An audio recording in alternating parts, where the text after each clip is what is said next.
Ustazah halus.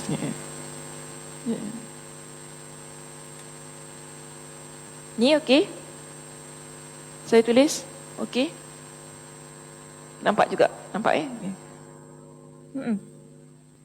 Ha? Facebook tak ada suara? Baru ni okey? Oh, okey. Sekarang dah okey?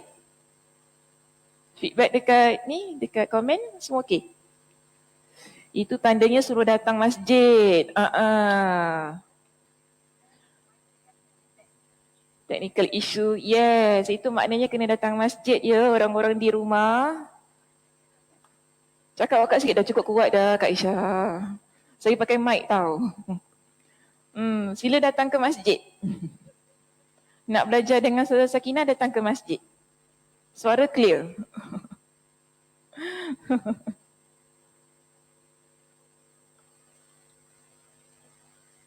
Kenapa orang tak nak datang masjid lagi ya? Sebab kuliah online ya? Orang selesa duduk rumah ya, lagi-lagi hujan-hujan ya. Tak apa, nanti semua kuliah saya tak ada online lagi. Baru tahu. Baru tahu. Okay, macam nak balas dendam Kak Imah. Baru tahu. Apa dia? Oh, banyak kelas offline Itulah, saya buat online ramai orang tak datang kuliah saya. Jadi mengadu ni. Dia tak nak datang dah, tak nak datang masjid. Semua dah sibuk-sibuk kat rumah. Okey, Nabi SAW dia buat gini ya.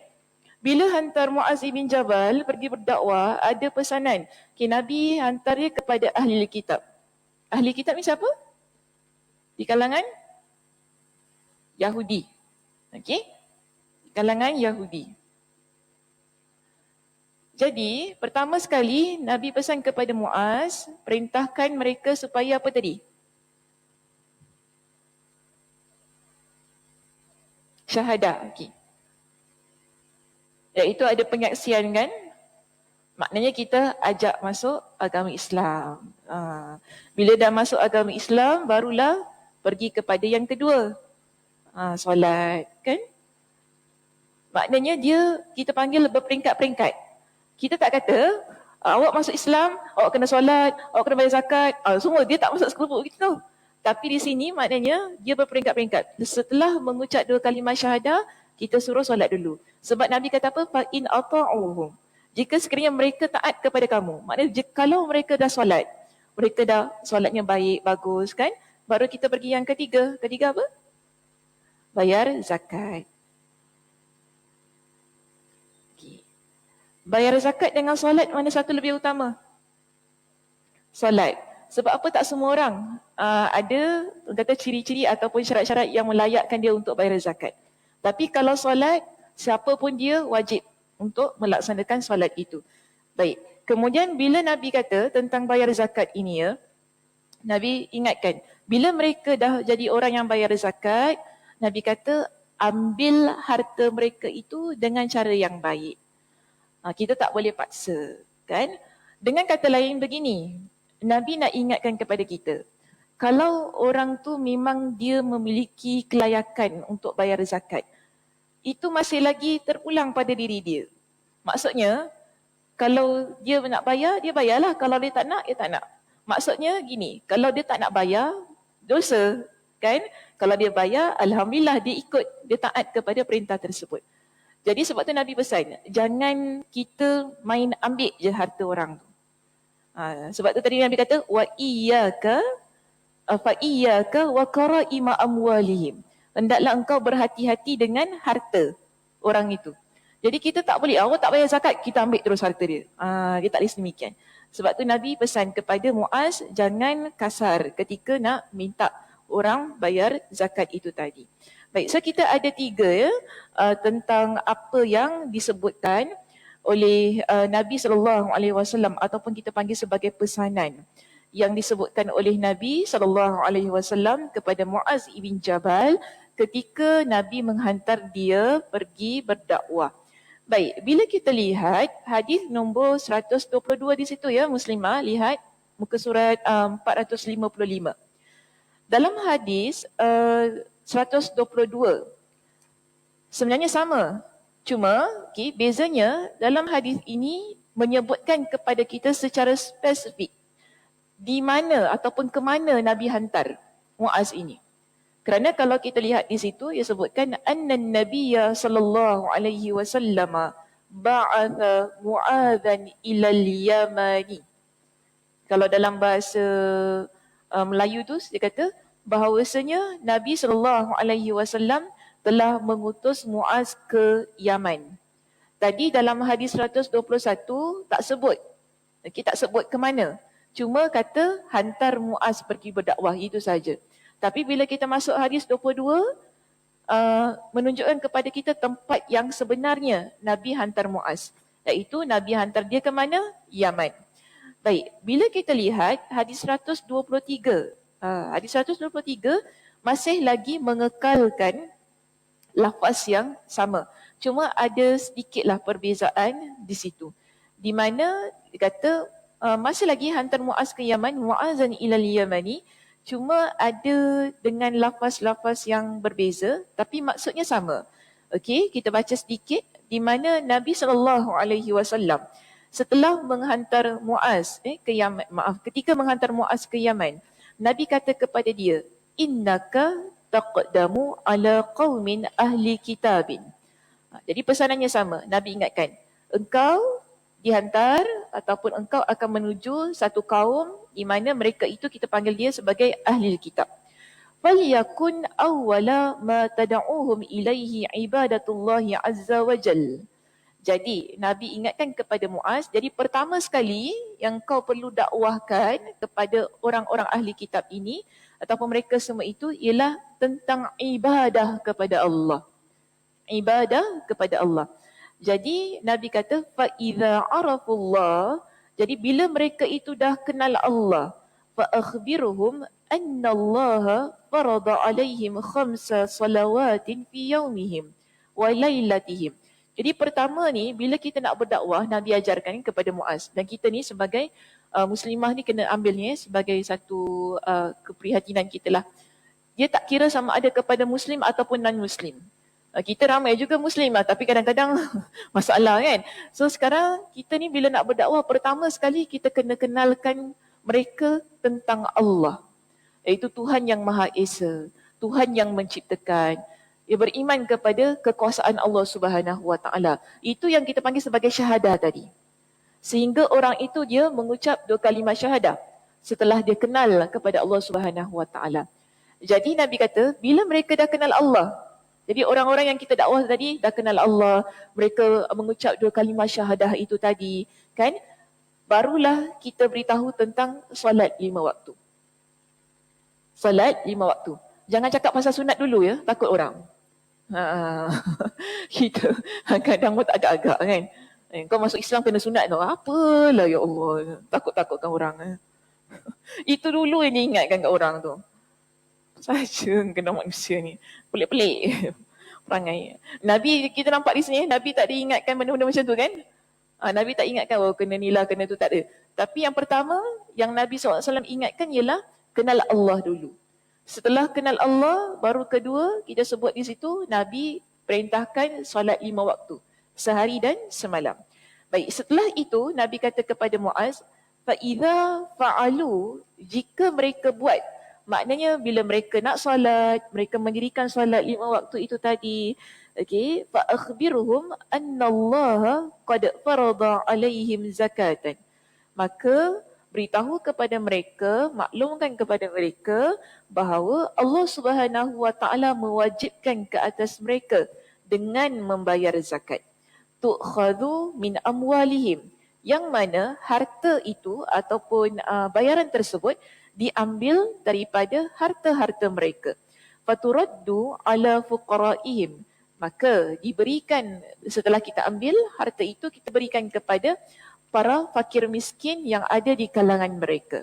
Fa'idha ata'u, dan jika mereka taat biha, dengannya, itu mereka bayar zakat, fakhuz minhum wa tawaqqa karaima amwalihim.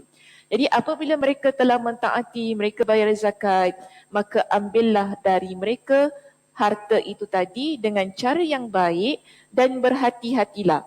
Jangan mengambil dari harta-harta mereka yang mulia, iaitu harta kesayangan mereka. Maksudnya. Okey, baik. Kita ada 3 hadis tadi kan yang bincang tentang Muaz ibn Jabal.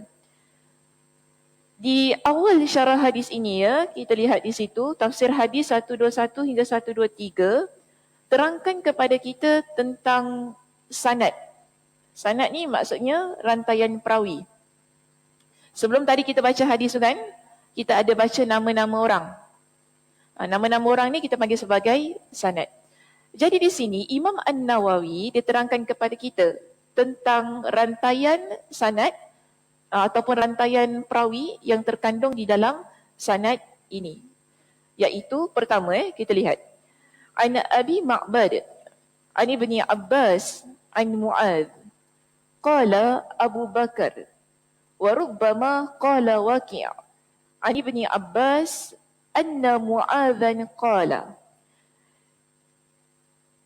Nama Mu'az sebut berapa kali dekat situ?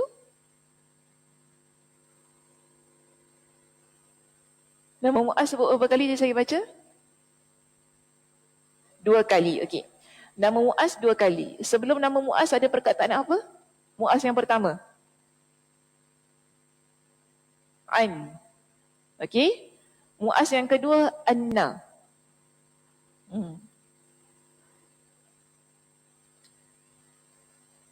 Satu An. Okey. Lagi satu, Anna. An Mu'az. Anna Mu'azan. Balik pada Mu'az. Okey. Jadi, Imam An-Nawawi dia explain, dia terangkan kepada kita tentang tadi kan, kalau kita kata an maknanya daripada ataupun darilah, dari Mu'az. Tapi bila kita kata anna maknanya bahawa. Bahawa Mu'az berkata ataupun Mu'az bercerita. Baik. Jadi di sini, okay, bila kita lihat penerangan Imam Muslim di situ, dia kata apa? Redaksi yang diriwayatkan oleh Muslim rahimahullah di atas merupakan bentuk ketelitian dan kehati-hatian.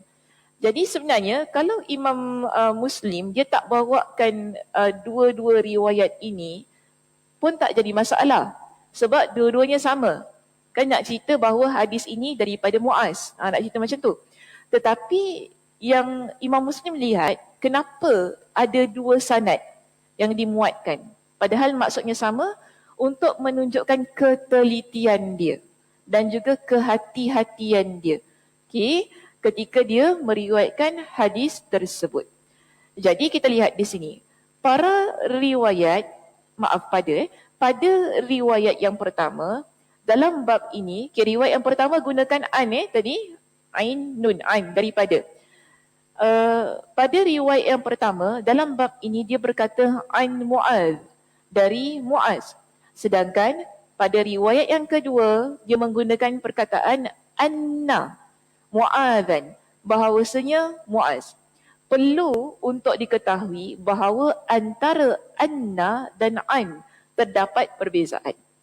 Jadi walaupun kita nampak macam sama di situ, di sana tetap ada perbezaan. Kerana satu kita guna perkataan an, daripada. Yang kedua, riwayat kedua kita guna perkataan anna, bahawasanya. Apa bezanya di sini? Namun majoriti ulama, tapi mula-mula diterangkan namun majoriti ulama mengatakan bahawa anna sama seperti an yang berfungsi sebagai penyambung. Ada ulama kita panggil sebagai majoriti. Majoriti di kalangan ulama, mereka lihat bila penggunaan perkataan an dengan anna diletak dalam sanad ini, ia menunjukkan bahawa sanad ini bersambung. Ini majoriti ulama sebutkan begitu. Namun kalau kita lihat kepada pendapat yang kedua, lihat muka surat 457, sebahagian dari ulama ada juga yang mengatakan bahawa anna tidak boleh kita samakan dengan an. Sebab anna berfungsi sebagai pemutus sehingga dia menjadi mursal. Pendapat pertama tadi kata apa? An dengan anna tak ada beza. Okey? An dengan anna tak ada beza kerana kedua-duanya berbentuk kata yang penyambung. Ini pendapat majority.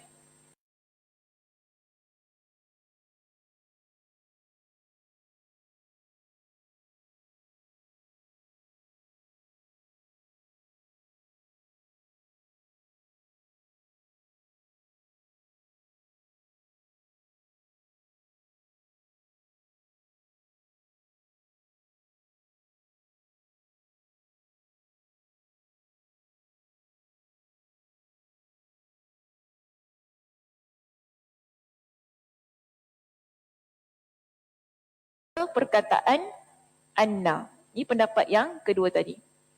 Hadis mursal hadis apa? Kak Ima tahu? Siapa tahu hadis mursal? Mursal Mursal Bukan nama orang Jangan letak tiba-tiba nama anak Mursal. Ya Allah itu. Siapa nama awak anak? Nama anak saya Mursal. Sedap, so panggilnya Murmur. Hadis mursal, hadis yang terputus sanad di peringkat sahabat. Macam ni Dah padam? Maksudnya? Oh nak ambil gambar? Kejap. Oh nak ambil gambar yang tadi semua tu? Minta maaf. Saya dah padam Okey, kalau kita kata hadis mursal, sekejap saya terangkan tentang hadis mursal dulu jadi supaya faham. Dalam sanad, dia mesti pertama sekali kita ada Nabi Nabi first atas sekali. Okey, para sahabat akan ambil hadis daripada Nabi. Kemudian kita ada tabi'in. Tabi'in ambil hadis daripada sahabat. Kita ada tabi'in. Tabi'in dia ambil hadis daripada tabi'in. Dia macam itu. Ini kita panggil sebagai tabaqat.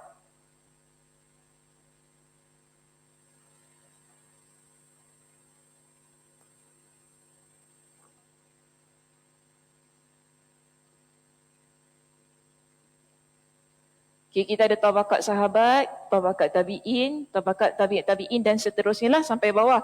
Okay, jadi saudara tak ambil lah semua tabaqat tu nanti makin panjang kan. Yang penting lihat kepada 3 tabaqat ini.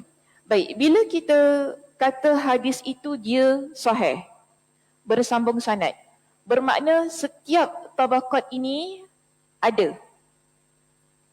Kalau satu tak ada, kita panggil ia adalah hadis yang terputus sanadnya.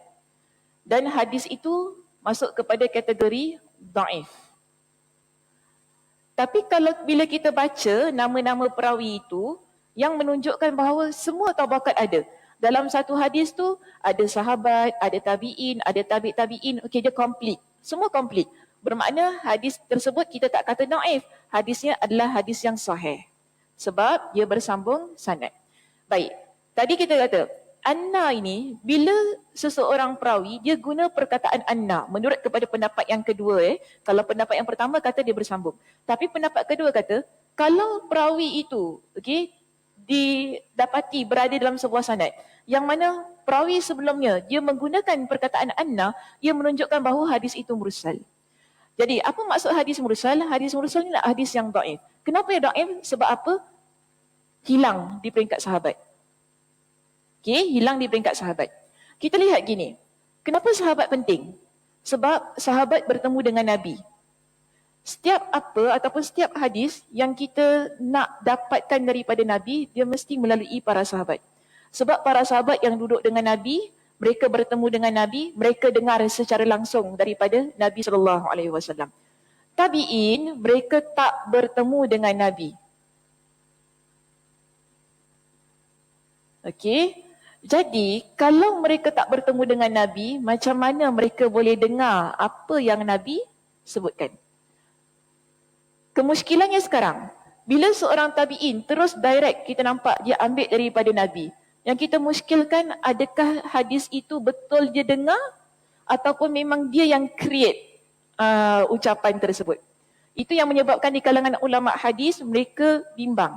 Kalau kita main ambil sahaja riwayat daripada tabi'in ini, kita bimbang, hadis itu adalah hadis yang sengaja diada-adakan, yang merupakan hadis yang tak betul daripada Nabi, kerana dia tak dengar daripada sahabat.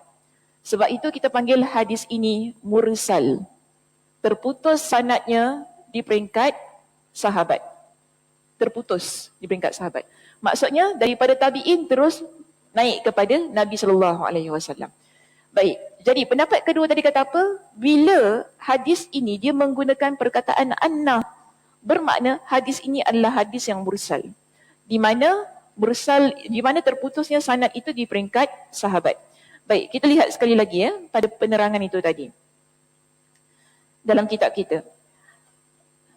Dia kata di sini, bila sebab anna berfungsi sebagai pemutus, sehingga dia menjadi hadis mursal, akan tetapi posisinya di sini menjadi mursal sahabat. Dia jadi mursal sahabat yang memiliki hukum hadis muttasil. Demikian menurut pendapat yang masyhur. Okay, kita ada hadis mursal tabi'in dan mursal sahabat. Bila kita kata hadis itu mursal sahabat, bermakna sahabat ini dia pernah nampak Nabi. Cuma ketika itu dia masih kecil. Budak-budak. Sebab apa? Cuba lihat pada sanad ini. Sanad ini dia ada Ibn Abbas. Ibn Abbas ini merupakan sahabat Nabi di kalangan kanak-kanak. Budak kecil. Kemudian Ibn Abbas kata apa? Anna Mu'azan. Mu'az juga sahabat Nabi. Okey, jadi dua-dua ni sahabat Nabi. Cuma yang bezanya, Ibn Abbas adalah sahabat Nabi di kalangan kanak-kanak. Mu'az sahabat Nabi yang di kalangan dewasa. Walaupun dia juga dikenali sebagai seorang teenagers lah pada waktu tu. Ketika dia hidup dengan Nabi SAW. Cuma kalau dibandingkan Mu'az dengan Ibn Abbas, Ibn Abbas kecil lagi. Jadi kita boleh pertikaikan di sini. Kenapa hadis itu dia jadi mursal? Sebab apa? Macam mana budak kecil ni boleh tahu? Kan? Walaupun dia jumpa dengan Nabi. Macam mana budak kecil ni boleh tahu Nabi hantar Mu'az pergi Yaman? Kita boleh ni kan, macam kita, anak kita, kan kita ada anak kita pernah jumpa Saudara Sakinah walaupun dia umur 3 tahun. Betul tak? Dia umur 3 tahun kan? Okay, dia jumpa Saudara Sakinah. Kadang-kadang dia masuk kelas Saudara Sakinah, duduk dalam kuliah Saudara Sakinah, dia duduk. Umur dia 3 tahun. Bila dia besar, dia cerita balik. Saudara Sakinah dulu kan, dia gini-gini. Kita terfikir, masa tu umur dia 3 tahun macam mana dia boleh tahu Saudara Sakinah buat gini? Of course dia dengar daripada mak dia. Mak dia lah yang ceritakan kepada Mu'az, kepada anak dia yang 3 tahun tu. Sampai dia besar, dia boleh ceritakan kembali apa yang dia dengar daripada mak dia tu dengan detail. Jadi kita tak ada kemusykilan di sini. Kerana walaupun si budak 3 tahun tu tadi kan, dia waktu tu orang kata, Allah budak 3 tahun faham apa? Kan? Tapi sebenarnya dia dengar daripada mak dia yang memang betul-betul menuntut dengan Saudara Sakinah tu. Jadi adakah hadis itu bermasalah? Tidak. Sebagaimana hadis yang sedang kita bincangkan ini. Walaupun, sebab tu di kalangan para ulama dia kata, walaupun hadis ini mursal sahabi, yang mana mursalnya itu berlaku pada peringkat Ibn Abbas. Okey, kenapa kita kata Ibn Abbas ini, walaupun dia sahabat? Sebab tadi kita kata dia terputus di peringkat sahabat. Sekarang isunya, Ibn Abbas kan sahabat. Tapi kenapa kita panggil hadis ini mursal sahabi? Sebab Ibn Abbas dia tak menyaksikan peristiwa Mu'az dihantar ke Yaman. Okay? Dia tak saksikan, dia tak dengar sendiri daripada Nabi, tapi dia dengar daripada siapa? Mu'az. Macam tu. Bila dia dengar daripada Mu'az, dan pada waktu itu dia adalah seorang sahabat yang masih lagi kecil. Yang mana kita kata, takkanlah budak kecil tu Nabi hantar pergi perang. Macam tu kan? Nabi hantar pergi dakwah jauh-jauh. Kita terfikir sedemikian. Yang menyebabkan tak logik.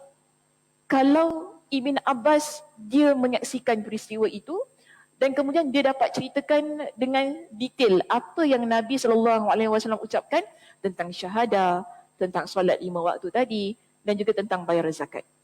Pasti kita faham di sini, dia dengar daripada seorang sahabat Nabi yang lain yang betul-betul menyaksikan peristiwa tersebut, di mana dia adalah Mu'az ibn Jabal itu sendiri. Okey, sebab tu mereka kata walaupun hadis ini menggunakan ungkapan kata anna tadi, bahawasanya yang menunjukkan kepada mursal sahabi, iaitu terputus di peringkat sahabat tadi kan. Para ulama menghukumkan hadis ini sebagai muttasil. Muttasil maksudnya bersambung. Hadis itu bersambung. Masih lagi boleh kita amalkan dan tidak kita panggil ia sebagai hadis yang mana daif, okay? Ataupun dia terputus sanad. Okey, baik. Settle ya perbincangan tentang hadis mursal tadi dan juga periwayatan yang terkandung di dalam hadis ini. Di dalamnya juga, terusnya masuk tentang isu lain ya. Di dalamnya juga terdapat perkataan seorang guru iaitu Abu Ishaq Al-Isfarayini yang telah kami paparkan pada fasal-fasal sebelumnya bahawa hadis mursal tidak dapat dijadikan sebagai hujjah. Oleh kerana itu, Imam Muslim rahimahullah berhati-hati hingga dia pun menjelaskan kedua lafaz tersebut. Okey, baik. Jadi ada di kalangan para ulama hadis, contoh di sini seorang ustaz di situ kata Abu Ishaq Al-Isfarayini, dia kata hadis mursal ni kita tak boleh jadikan hujah. Jadi Imam Muslim dia mengambil pendekatan yang lebih berhati-hati. Kita terangkanlah kedua-dua perkataan ini iaitu an dan anna agar mereka yang membaca hadis ini faham. Hadis mursal, jika ianya adalah mursal sahabi atau mursal sahabat, ia tidak menjadi masalah untuk diamalkan. Ataupun saya nak tambah begini ya Muslimah. Kalau hadis itu kita tahu dia mursal, maknanya daripada tabi'in teruslah dia naik kepada Nabi SAW. Dan kalau kita dapat buktikan daripada sanad lain bahawa menunjukkan tabi'in ini memang dengar daripada seorang sahabat. Sebab kadang-kadang kita ni ada banyak sanad. Bila ada banyak sanad, ada satu sanad yang menunjukkan daripada tabi'in terus pergi kepada sahabat. Tapi ada sanad menunjukkan bahawa yang terputus di peringkat sahabat itu sebenarnya disebutkan oleh perawi yang lain. Jadi kita ada dua sanad. Satu terputus, satu bersambung. So, bila kita mula-mula jumpa hadis mursal tadi kan, kita cari-cari. Kita baca kitab lain, kita cuba cari hadis ini, tak ada tak di tempat-tempat lain yang menunjukkan tabi'in ini betul-betul dia dengar daripada seorang sahabat. Kan macam tu kan? Akhirnya kita jumpa. Bila kita jumpa, kita dapati bahawa hadis yang kita jumpa tersebut boleh menguatkan hadis yang terputus sanad tu tadi. Sehingga kita dapat amalkan hadis itu dan kita boleh buat hujah dalam pendalilan, dalam pengamalan.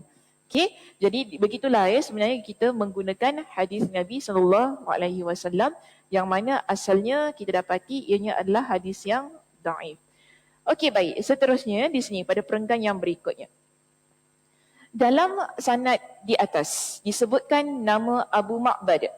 Okey, dalam hadis kita di sini ada seorang perawi namanya Abu Ma'bad. Jadi dia terangkan kepada kita siapa Abu Ma'bad ini. Abu Ma'bad namanya adalah Nafis. Bekas budak maksudnya hamba yang dimerdekakan oleh Ibn Abbas radhiyallahu anhuma. Sebagaimana yang dikatakan oleh Amr ibn Dinar bahawa Abu Ma'bad termasuk di antara hamba, bekas hamba Ibn Abbas yang paling jujur. Jadi periwayatannya tidak menjadi masalah kerana itulah yang disebutkan di kalangan para ulama hadis bahawa dia adalah orang yang paling jujur. Jadi boleh diterima periwayatannya. Seterusnya, sabda Rasulullah SAW. Jadi dalam perenggan ini ya, kita lihat dimasukkan semua teks yang terdapat pada hadis nombor 121. Seluruh perenggan itu. Okey, hadis 121. Jadi saya tak nak bacalah perenggan tu. Sebab nanti jadi pengulangan. Seluruh perenggan memuatkan semua yang perbincangan yang terkandung pada hadis nombor 121. Nanti boleh rujuk kembali kepada maksudnya. Kita terus pergi kepada perkataan di bawah itu sebab di dalam hadis 121 kita ada satu perkataan yang berbunyi karaimah. Karaimah adalah jamak dari karimah. Karaim kita kata banyak. karimah satu. Yang faham je macam tu. Okay? Penulis kitab Al-Matali' dia berkata, karimah adalah terhimpunnya segala sesuatu yang berharga. Jadi bila kita baca dalam bahasa Arab ini, dia kata ini adalah harta yang karimah. Bermakna semua hal-hal yang bernilai, yang berharga, dia termasuk di dalam perkataan ataupun kefahaman kita tentang karimah itu tadi. Jika pada haiwan ternak, contoh dia berikan. Jika kita kata haiwan ternak ini, dia memiliki karimah. Dia memiliki kemuliaan. Bermakna kita kata terhimpun padanya berupa susu yang melimpah ruah. Kita nampak kambing biri-biri ni kan. Oh, kambing biri-biri ni dia karimah. Kita kata gitu. Kambing biri-biri ni karimah. Kenapa kita kata karimah? Sebab kambing biri-biri ni dia ada banyak susu. Okay? Ataupun bentuk yang indah. Ataupun kita nampak, cantik kambing biri-biri ni kan. Sebab kadang-kadang kambing biri-biri ni dia comel. Muka dia gitu. Muka dia macam nyi. Itu kan comel muka dia. Kemudian bulu dia lebat. Itu kan cantik. Kita tengok geramnya kambing ni cute-nya macam tu. Jadi kita panggil dia karimah kambing itu. Dan seterusnya dia kata apa? Dagingnya empuk. Bukan empuk lah. Maksudnya kita nampak gemuk. Gitu kan. Sebab tu kita tengok dia indah. Kalau kambing tu kurus, kesian tengok kambing tu. Kita tak panggil dia karimah. Kurus, keting kambing ni, Allah nampak tulang belulang dia. Kita tak panggil dia sebagai kambing yang karimah. Tapi bila dia kata daging, dagingnya bagus, maknanya dagingnya berisilah kan di situ. Atau bulu wol yang banyak. Bulu wol tu maksudnya kita tengok dia punya bulu tu lebat. Sehingga bila kita cukur, ia boleh dibuat satu pakaian yang cukup. Begitu. Jadi ini yang kita panggil sebagai karimah. Kemuliaan ataupun terhimpunnya segala sesuatu yang bernilai pada barang tersebut. Kemudian kita lihat. Di dalam hadis ini, Nabi menggunakan ungkapan kata فَإِيَّاكَ وَكَرَائِمَ أَمْوَالِهِمْ. Maka waspadalah kamu terhadap harta-harta mereka yang mulia. Sebelum kata karaim, terdapat huruf waw. فَإِيَّاكَ وَكَرَائِمَ. Jelas kat situ? Ada perkataan waw di situ. Ada huruf waw. Ibn Qutaibah berkata, bila kita baca teks ini, kita tak boleh hapuskan huruf waw di situ. Tidak boleh untuk kita baca iyyaka karaima amwalihim dengan menghapus huruf waw. Jadi huruf waw itu mesti ada ketika baca hadis ini. Okey? Baik, seterusnya. Kita ada perkataan tidak ada penghalang antara doa yang terzalimi dengan Allah. Maknanya bahawa doa orang yang dizalimi didengar dan tidak tertolak. Okey. Daripada hadis ini, muka surat 458 kita boleh lihat Nabi bukan sahaja terangkan kepada kita tentang cara-cara berdakwah itu tadi. Yang mana pertama, kita ajak orang itu kenal Allah dengan mengucap 2 kalimah syahadah. Bila dia dah mengucap 2 kalimah syahadah, baru kita suruh solat.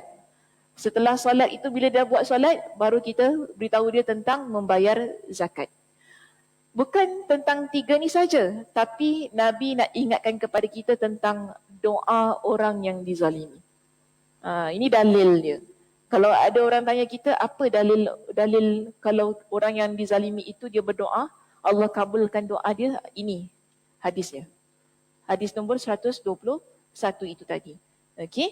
Baik, sebab tu tadi dia letak kat situ, doa tersebut didengar dan tidak tertolak. Untuk doa orang yang dizalimi. Kita ada 8 poin penting yang boleh kita keluarkan daripada hadis nombor 121 tadi. Pertama, kita lihat satu persatu ya. Pertama, penjelasan tentang penerimaan hadis ahad dan kewajipan untuk mengamalkannya. Apa makna hadis ahad?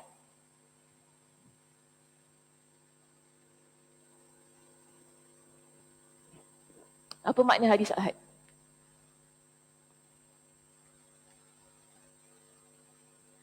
hadis yang diriwayatkan oleh satu orang perawi.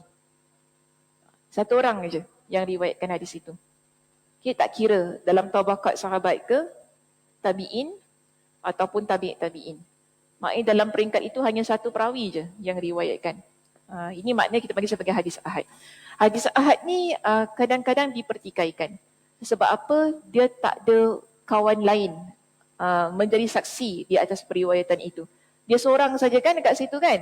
Jadi boleh ke kita ambil kalau hadis tu hanya dia seorang saja yang riwayatkan. Sedangkan orang lain tak ada yang mendengar. Sebab tu di sini di kalangan para ulama hadis kata boleh. Okay, bila kita nak terima hadis yang diriwayatkan oleh satu orang sahaja perawi, yang kita panggil ia sebagai hadis ahad. Dan wajib untuk mengamalkannya. Kita tak boleh kata, oh hadis ahad ni seorang je lah yang riwayat, tak boleh kita nak amalkan. Tak boleh kata begitu. Selama mana perawinya adalah perawi yang thiqah, itu perawinya adalah perawi yang jujur, yang memang disepakati di kalangan para ulama hadis, mereka ini adalah orang yang kita percaya periwayatannya, walaupun dia seorang yang riwayatkan, wajib untuk kita amalkan hadis tersebut. Okey, ini yang pertama pengajarannya. Yang kedua, kita lihat di situ. Di dalamnya dijelaskan bahawa solat witir tidak wajib. Tadi Nabi sebut tentang solat apa? 5 waktu sehari dan semalam. Okey. 5 waktu sehari dan semalam itu biasalah solat fardu kita yang 5 tu. Subuh, Zuhur, Asar, Maghrib, Isyak. Jadi Imam An-Nawawi kata apa? Bila kita baca hadis ini, kita boleh faham bahawa solat witir ni bukanlah solat yang difardukan, yang diwajibkan kepada umat Nabi SAW. Kerana pengutusan Muaz ke Yaman terjadi sebelum wafatnya Nabi SAW. Dan belum lama setelah perintah solat witir serta mengamalkannya. Maknanya sebelum Muaz dia pergi ke Yaman, perintah solat witir ini dah memang Nabi SAW beritahu kepada orang ramai. Tetapi Nabi tak kata kepada Muaz, nanti sampai Yaman beritahu kepada orang-orang itu semua solat 5 waktu dan juga tambah dengan solat witir. Nabi tak kata gitu. Yang Nabi tekankan di sini ialah hanya solat 5 waktu sehari semalam tu saja. Jadi bila kita baca di sini kita jelas, oh, ia menunjukkan walaupun Nabi pernah sebut tentang solat witir ini kepada para sahabat, maknanya perintah itu pernah ataupun sudah diberikan kepada masyarakat Islam, tapi bila berdakwah Nabi tak kata kepada Muaz, kau kena bilang ataupun kau kena beritahu kepada penduduk Yaman ini solat witir adalah wajib. Nabi tak kata gitu. Jadi kita faham di sini, okey, solat witir adalah sunnah sahaja. Namun di kalangan para ulama mereka kata solat witir ini adalah sunnah muakkadah. Apa maksud sunnah muakkadah? Sunnah yang dituntut. Kerana Nabi sering lakukan dan jarang Nabi tinggalkan solat witir itu. Jadi di kalangan para ulama kata ini adalah solat sunnah muakkadah, solat witir. Kerana ada perintahnya di mana Nabi SAW bersabda, Nabi ingatkan kepada kita dalam hadis riwayat Imam Al-Bukhari dan juga Imam Muslim, Nabi sebutkan, ij'alu akhira salatikum bil-laili witra. Jadikan akhir solat malam kalian dengan witir. Iaitu kita tutup solat kita ni dengan witir. Kalaupun kita tak bangun solat tahajud. Okay, contoh kan, kita bukan setiap hari kita solat tahajud kan. Baik, jadi sekarang ini bila Nabi kata apa? Akhiri solat malam kalian dengan witir. Maknanya, lepas kita solat isyak, kalau kita tahu kita memang tak nak solat tahajud dah, kita dah boleh laksanakan solat witir kita. Okay. Jadi setiap kali lepas kita solat isyak, kemudian kita tutup dengan solat sunat ba'diyah kita kan, kalau siapa yang nak buat, kita tutup dengan solat witir. Senang, cantik macam tu. Sebab sayanglah pahalanya kan, kalau boleh kita nak rebut. Jadi kita jadikan ia sebagai rutin lah untuk kita. Walaupun ia tak wajib, tapi kita lihat ia sebagai sunnah muakkadah. Satu sunnah yang amat dituntut untuk kita laksanakan. Lalu Nabi SAW, yang tadi saya kata, tentang siapa yang nak buat lepas isyak boleh, ataupun nanti kalau dia rasa dia nak bangun solat tahajud, dia nak buat lepas solat tahajud pun boleh. Ini berdasarkan hadis Nabi SAW, bukan pendapat ulama. Okey, di mana Nabi kata, "Man khafa alla yaquma min akhiril lail."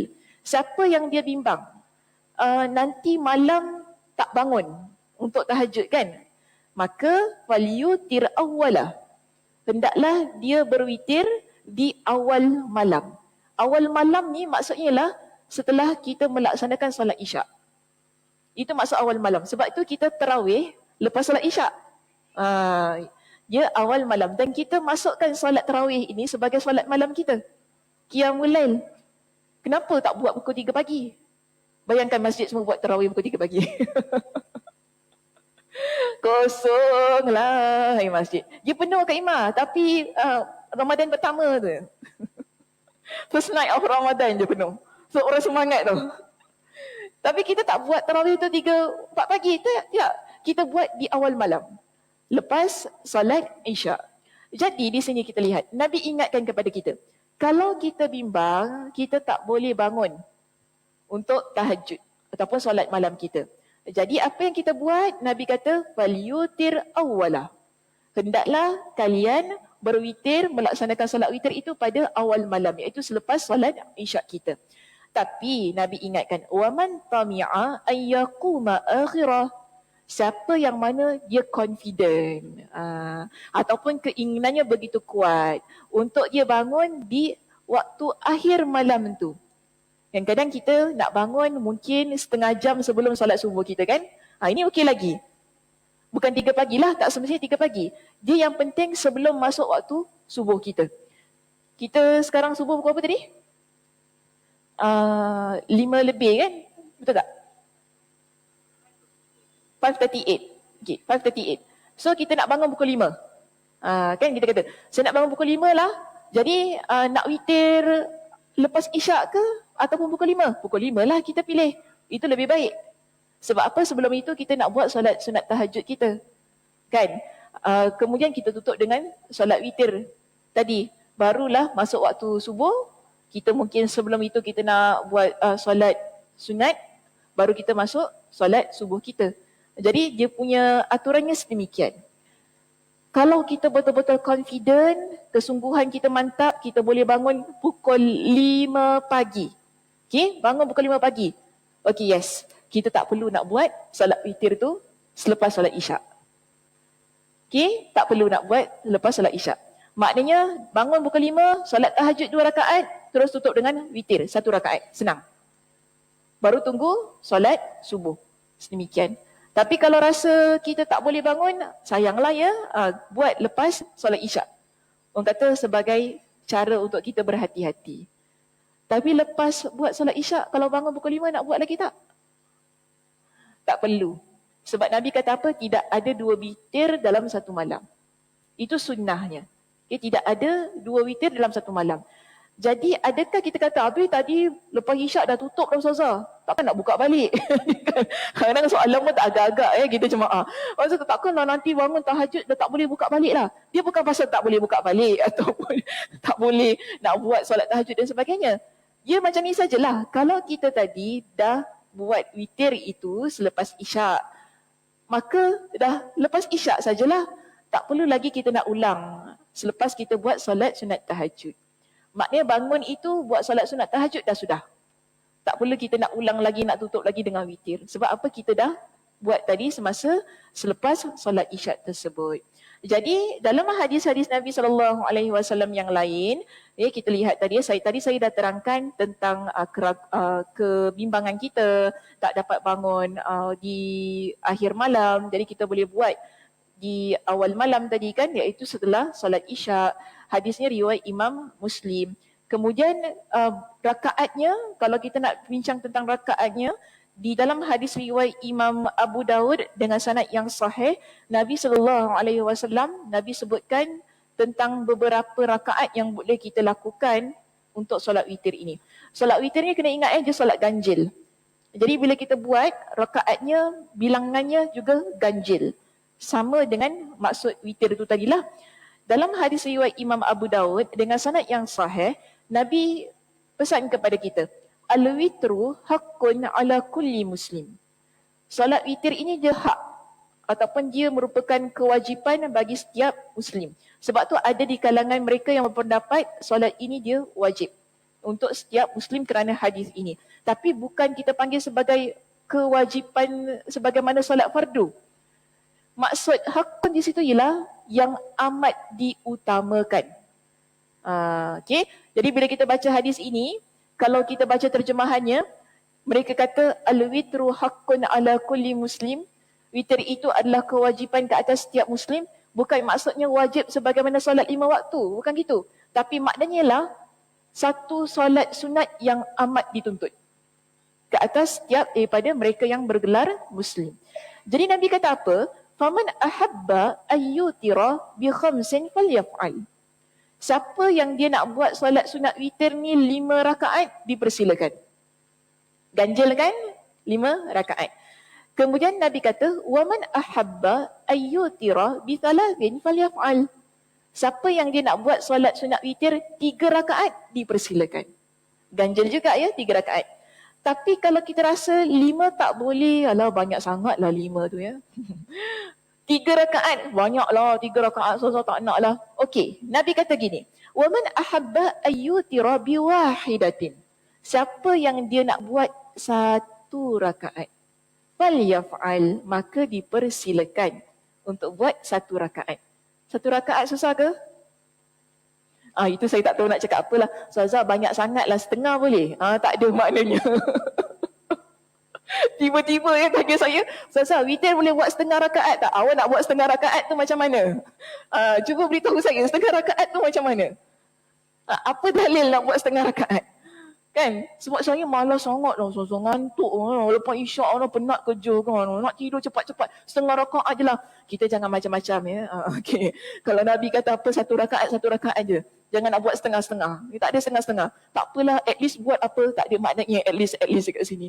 So kita kata 1 rakaat, bila kita mampu untuk buat 1 rakaat, kita buat. Kalau rasa tak mampu dah, jangan buat. Senang aja. Senang je ayat saya. Kalau rasa 1 rakaat pun kata, Ustazah 1 rakaat leceh lah. Okeylah, sudahlah, tak payah buat. Itu je jawapannya kan, tak payah buat. Tak ada nak buat setengah-setengah rakaat. Okey? Baik. Itulah yang disebutkan di sini. Saya dah datangkan hadis-hadis Nabi SAW yang lain itu tadi untuk kita faham ya bahawa solat witir ia tidak wajib. Kerana apa? Bila Nabi utuskan Muaz ke Yaman itu tadi, walaupun perintah solat witir itu sudah ada, dah diperintahkan untuk mengamalkannya, Nabi tidak sebut di dalam hadis ini sebagai satu hal yang diwajibkan kepada mereka yang baru memeluk agama Islam itu tadi. Baik, kita lihat yang ketiga ya, kita ambil ini sebagai perbincangan kita yang terakhir untuk pagi ini. Anjuran untuk mengajak, iaitu berdakwah kepada orang-orang kafir, iaitu orang non-Muslim ya, agar mengesahkan Allah sebelum memerangi mereka. Jadi, ini jangan salah faham ya Muslimah. Kita lihat gini. Konteks zaman Nabi, berperang itu hal yang biasa. So kita tak boleh apply untuk konteks kita hari inilah. Engkau nak masuk Islam tak? Kalau tak aku bunuh kau. Tak boleh cakap gitu. Ini hal yang silap konteksnya. Sebab gini, kalau zaman Nabi, kita lihat di kawasan persekitarannya ada Rom, ada Parsi, okay? Ada Quraisy Makkah. Konteks itu melihat peperangan adalah kekuatan untuk mendapatkan kuasa dan dilihat sebagai satu bentuk kehebatan. Sebab tu Rom dia berperang dengan Parsi. Parsi dia berperang dengan orang Arab. Kita nampak itu benda biasa dalam konteks itu. Jadi Islam ini, jangan kata Islam ini tersebar menerusi pedang ya. Dia bukan begitu. Tapi kita panggil ia sebagai konteks mereka. Kontekstual yang ada pada waktu tersebut. So, agama Islam iaitu kerajaan Islam Madinah pada waktu tersebut. Dia menjadi sebuah kerajaan yang hebat. Apabila kerajaan ini ataupun kerajaan Nabi dapat menakluki banyak wilayah. Rom, dia jadi takut bila dia nampak, kerajaan Islam Madinah ni dia baru naik tau. Tapi dia berjaya untuk menguasai banyak kawasan di sekitarnya. Pemikiran mereka melihat, dia tak lihat Islam dulu ya. Dia lihat kerajaan ini adalah kerajaan yang hebat. Mereka lihat begitu. Sama juga dengan Parsi. Bila datang berita kepada mereka, kerajaan Islam Madinah yang dipimpin oleh seorang yang bernama Muhammad yang mendakwa dirinya sebagai seorang Nabi, dia mampu untuk menakluki banyak kawasan dan dia sedang menuju ke arah tempat kita. Mereka tak lihat ia sebagai satu hal yang mana kita panggil, oh Islam nak datang pada kita, tak. Tapi mereka melihat sebagai kekuatan sebuah kerajaan.